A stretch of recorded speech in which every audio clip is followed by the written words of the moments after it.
Bien le bonjour, bienvenue dans cette nouvelle vidéo. Aujourd'hui, je suis en compagnie d'Inès Rodriguez et de notre petite mascotte Opi. Nous passons quelques jours ensemble dans la magnifique village de Parpeville et on s'est dit que c'était l'occasion de vous partager un exercice d'introspection qu'on a envie de se faire. Donc on va piocher dans un document de 100 questions d'introspection que j'ai réalisé et qui est à votre disposition dans la barre d'infos totalement gratuitement. Et l'été, c'est aussi une belle période pour faire un peu le bilan de tout ce qui s'est passé, de ce qu'on va faire pour le reste de l'année.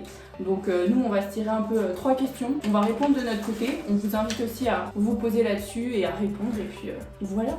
Yeah, c'est parti. Yeah. Avant de commencer, peut-être que tu veux te présenter Inès, dire un peu qui tu es, ce que tu fais aussi dans ton entreprise et où on peut te retrouver. Bah écoute, merci Valentine. Bonjour tout le monde, moi c'est Inès. Je suis coach pour entrepreneurs et j'aide les entrepreneurs à devenir des leaders ambitieux dans leur business. Et donc je les aide sur l'aspect business et l'aspect mindset. Et je pense que tu mettras mon profil Insta dans la bio, donc vous pourrez aller me voir dans mes aventures entrepreneuriales. Et puis bon, on est parti. C'est parti. Tirons nos petites questions. J'ai peur. Ok, donc on va tirer 3 questions au hasard parmi les 100 questions. Tu me dis stop Inès? Stop. Ok, première question, qu'est-ce qui te permettrait d'être encore plus toi-même? Deuxième question, Let's go. Stop. lesquels de tes besoins ne sont pas assouvis? La vie est bien faite. Ouais. Vas-y. Troisième question, Stop. comment vas-tu t'y prendre pour vivre ta vie de rêve? Ok. C'est hyper intéressant parce que hier, on a fait un atelier là-dessus à deux sur qu'est-ce qu'on fait s'il n'y a pas de limite, comment est-ce qu'on fait pour jouer grand. Donc c'est plutôt cool d'avoir ces questions-là. Ça rejoint notre boulot d'hier. Ouais. Comme quoi, il n'y a pas de hasard dans la vie. Tellement pas. Bon, on se penche là-dessus. Instant introspection.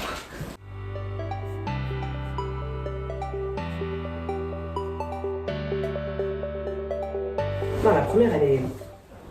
En fait je saurais pas comment dire. Franchement. Bah déjà, ça demande de réaliser qu'est-ce qui fait qu'on n'est pas... Dans quel domaine on n'est pas assez nous-mêmes peut-être. Je pense que... Ouais, ok. Genre par exemple, moi ça pourrait être la peur de pas être à la hauteur. Parce qu'en gros, tu vois, des fois j'ai envie d'être plus ambitieuse dans ce que je fais, mais des fois j'ai peur de pas être à la hauteur, donc du coup je dis rien, tu vois. Et ça, je pense que ça m'empêche d'être vraiment moi-même, parce que bah, c'est ce à quoi je tends. Ouais, tu te dis, et si je vais pas y arriver? Ouais. Et si je rate, et si on me critique aussi, et si en fait on m'aime pas, je vais noter, on va noter ça. Ouais, c'est intéressant. Et est-ce que tu parles plutôt du coup dans le domaine professionnel ou en général? Je pense que plus dans le domaine pro. Après, dans le perso, ça pourrait être pareil, parce qu'au final... C'est aussi la peur de... Tu vois, dans le perso... plaire ou de décevoir. Ouais. Tu vois, par exemple, dans le perso, j'ai des difficultés à organiser des événements. Alors qu'en fait, j'adore être sociale avec les gens, tu vois, faire des trucs et tout. Mais je vais avoir peur de le faire parce que j'ai peur que ce soit pas suffisant, qu'il manque des trucs, etc. Alors j'arrive à le faire, hein, mais des fois, je pense que j'en ferai encore plus. Tu vois, il y a toujours ce truc-là en mode, est-ce que je serai à la hauteur? Ouais. Bah, c'est clair que cette question, elle challenge directement aussi notre rapport au regard des autres. Parce que s'il n'y avait pas ce regard des autres, je pense qu'on aurait beaucoup plus de facilité à être nous-mêmes. Parce qu'on n'aurait pas toutes ces peurs qui nous disent ah, et si. Ouais, en fait, le but, c'est comment est-ce que j'arrive à passer au-delà quand c'est bon pour moi, tu vois. Et derrière, en fait, même si c'est challengeant, même si c'est pas toujours agréable, parce que de toute façon, il y a des trucs qui sont jamais agréables. Genre, tu peux, par exemple, organiser un truc avec tes potes, et je parle vraiment de l'aspect perso là, mais ça peut être aux organiser un événement pro ou quoi. Ce sera jamais agréable. Tu le sais très bien d'avance parce que t'as un truc à gérer, t'as 15 000 choses à penser, et ça va être stressant. Après, la question, ça peut être aussi comment est-ce que tu peux rendre ça agréable malgré tout, ou que tu prennes du plaisir. Ouais. Et justement, prendre du plaisir, enfin, moi je le considère vraiment comme le but c'est que les gens passent un bon moment, si les événements c'est qu'ils ont envie de venir, tu vois. Qu'est-ce que moi je peux donner de moi pour que les gens soient contents? C'est ce qui compte. Après, le reste, il y aura forcément des choses qui ne passeront pas toujours comme prévu, mais ça fait partie du risque qu'on prend. Moi, ce qui me vient, c'est vraiment le mieux comprendre aussi, tu vois, un peu ce côté révolutionnaire que j'ai en moi. Tu vois. Parce que je sais que c'est là. Bon, là, je le découvre encore plus avec ce que j'ai envie de mettre en place, ce qui va aussi arriver sur YouTube et tout. Mais je pense que ça a besoin encore de mûrir pour me dire, ok, là, je me sens vraiment prête à assumer tout ce côté-là. Mais je crois que même moi, je suis pas encore assez loin dans le cheminement pour le voir. Tu sais qu'il est là. Après, est-ce que tu as envie d'exprimer et comment tu veux l'exprimer aussi, tu vois. Parce que tu sais il doit devoir s'exprimer à un moment donné. Sinon, ça va... Ouais, sinon ça bouffe de l'intérieur. Ça va bouffer... Et puis ça fait que du coup, je me mets toujours dans des situations où je rentre dans le moule de quelque chose parce que je me dis c'est comme ça qu'il faut faire que... Et je mets ce truc-là de côté. Mais je pense que déjà, la nouvelle manière avec laquelle j'ai envie de communiquer, ça va me permettre de mieux exprimer ça et de voir qu'est-ce que je fais aussi de ce sentiment, quoi. Et je pense que du coup, l'action, ça aide aussi là-dedans. Faire des petites actions qui font que, ok, bah, comme ça, je peux être un petit peu plus moi-même là-dedans. Et puis même, pour celles et ceux qui nous regardent, c'est aussi, par exemple, ça peut être dans la manière de m'habiller. Par exemple, j'ose pas mettre ça, mais j'aimerais bien, ça peut être le coup de une fois le porter. Et tu vois, et voir ce que ça donne. Un petit peu à la fois comme ça. Ouais, c'est... Pareil, toi, si tu veux organiser un événement avec ta famille, au début, peut-être juste le faire avec tes frères et sœurs, puis après avec plus grande échelle, tu vois. Il y a les crescendo pour se montrer en fait petit à petit qu'on est capable et se rassurer sur le fait que ça va, finalement, ça s'est pas si mal passé. Ouais, relativiser sur l'événement et y aller pas à pas plutôt que de se fixer un objectif qui soit trop grand. Et derrière, en fait, on se dit non, en fait, je peux pas y arriver, quoi. Ouais. Question suivante. Ouais. Ce qui est intéressant aussi, je vous l'afficherai juste là entre nous, c'est la pyramide de Maslow qui reprend les besoins fondamentaux. On n'a pas toujours conscience de ça, que ça existe. Mais en fait, c'est juste nos besoins primaires. Quand je suis en séance de coaching ou quoi que ce soit, ou que je suis en train de faire une action sur le coup de 11h30 midi, ça a plus tendance à m'énerver. Et en fait, c'est juste parce que mon besoin de la faim n'est pas assouvi. Et donc, c'est pas la tâche ou l'action que je suis en train de réaliser qui m'énerve. C'est juste que j'ai faim et du coup, mon esprit, il n'arrive pas à se concentrer pleinement sur ce que je fais. Et il va venir s'énerver sur ce que je suis en train de faire parce que nous, on a faim, on aimerait bien manger, quoi. Donc, c'est intéressant d'avoir conscience de ces besoins-là. Donc, quand on répond à cette question, ça peut être une question qu'on se pose régulièrement. Ok, ça va pas. Petit check de mes besoins. Est-ce que tout est ok? Tiens, ça c'est pas ok. Ok, si je résous ça, maintenant, est-ce que ça va mieux ou pas? Et ça permet aussi d'aller plus loin dans le cheminement, quoi. Je te rejoins là-dessus. C'est une question qui est quand même, pareil comme l'autre, très complexe parce que t'as des besoins à monter. Tu vas bosser dessus et ça va aller, et notamment sur la fin, tu vois, ça c'est un truc que tu peux régler peut-être vite. Mais il y a d'autres besoins, quand tu montes dans la pyramide de Maslow, qui sont encore plus complexes à venir assouvir. Moi j'en ai un que je vais te partager, qui est avoir un entourage business fort. Dans le sens où quand tu es dans un business tout seul, t'es vraiment tout seul. Les jours où par exemple t'as besoin de quelqu'un, t'as besoin de gens, j'ai toi, mais puis d'autres personnes qui peuvent aussi me challenger, m'aider encore plus, etc. Et c'est des questions que je me pose, c'est comment est-ce que tu te construis un entourage fort en tant qu'entrepreneur, parce que c'est bien beau tous les gens qui t'encouragent quand ils sont salariés, quand c'est de ta famille, etc. Mais en fait, t'as aussi besoin d'un entourage business fort, notamment des personnes qui sont un cran au-dessus de toi dans l'aventure entrepreneuriale. Et ça, c'est important. Et tu vois, ça c'est un truc que j'ai remarqué là. Et je pense que pareil, j'ai un besoin de reconnaissance. Encore.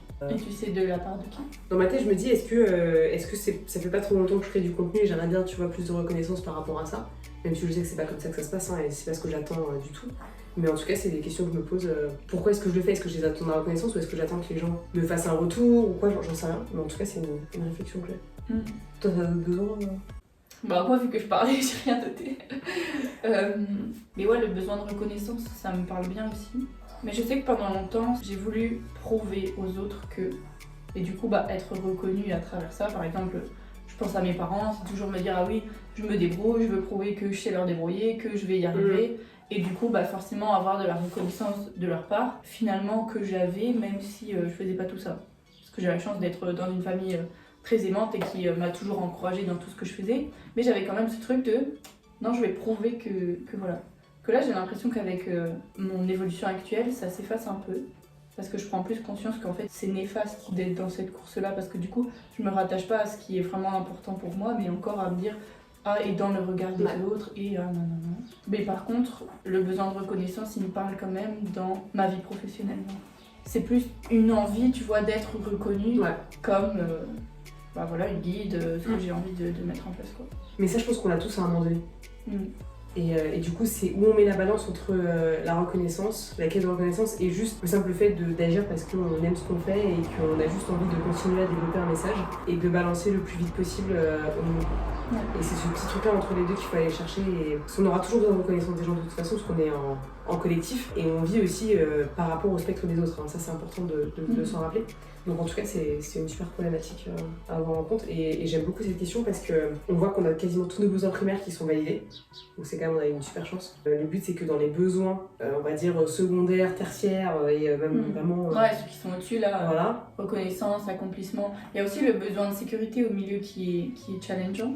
Toujours. On a toujours besoin de sécurité en termes d'argent, en termes de lieu de vie, en termes d'espace, en termes de... Ok, mais est-ce que je suis dans un bon cocon? Est-ce que je me sens bien? Et ça peut toujours évoluer, on sait jamais ce qui se passe dans la vie.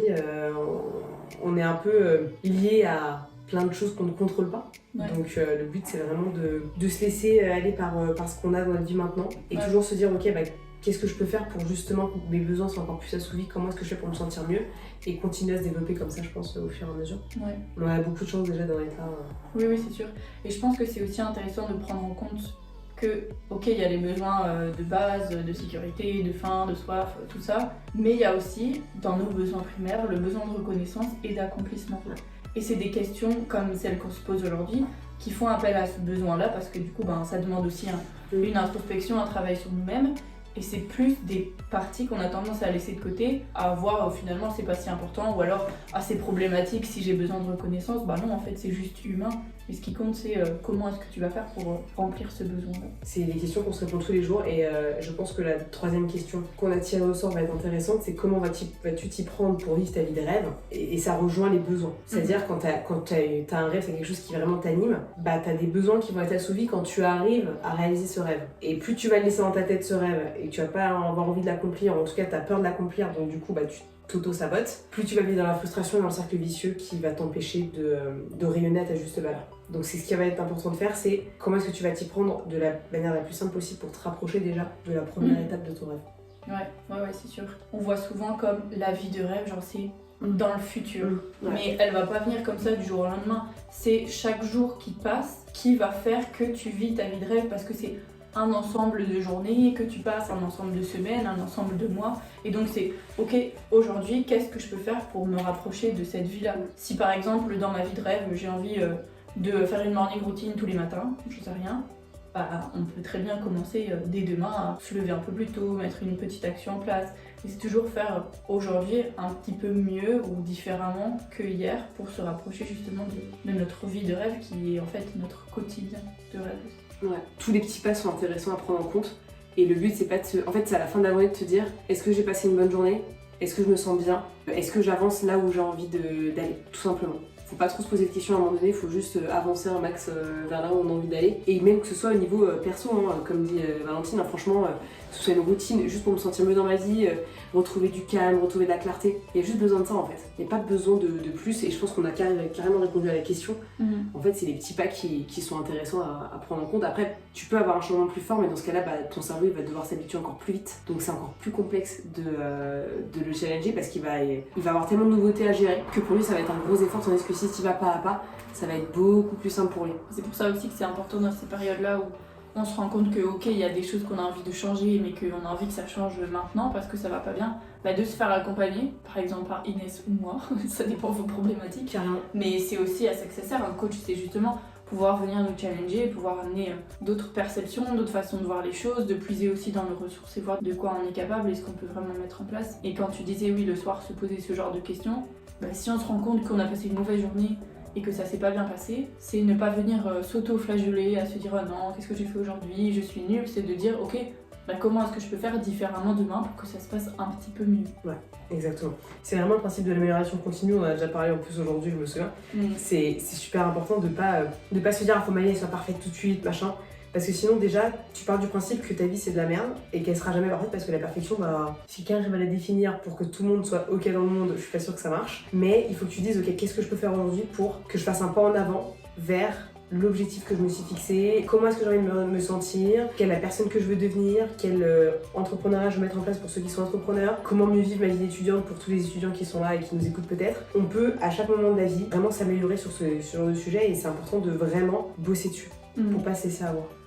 Ouais, carrément. Et c'est pour ça que du coup ça peut être intéressant que vous téléchargiez aussi ce document avec ces 100 questions d'introspection, des moments que vous pouvez passer, par exemple si vous mettez une morning routine en place, pourquoi pas vous faire une question tous les matins ou en fin de mois ou à son anniversaire, de vous prévoir aussi des petits moments là parce que c'est une manière de prendre soin de vous, de vous poser les bonnes questions pour après vous mettre en marche aussi vers un mieux-être, une amélioration. C'est là, c'est offert. Profitez-en. Merci beaucoup Inès pour ces partages.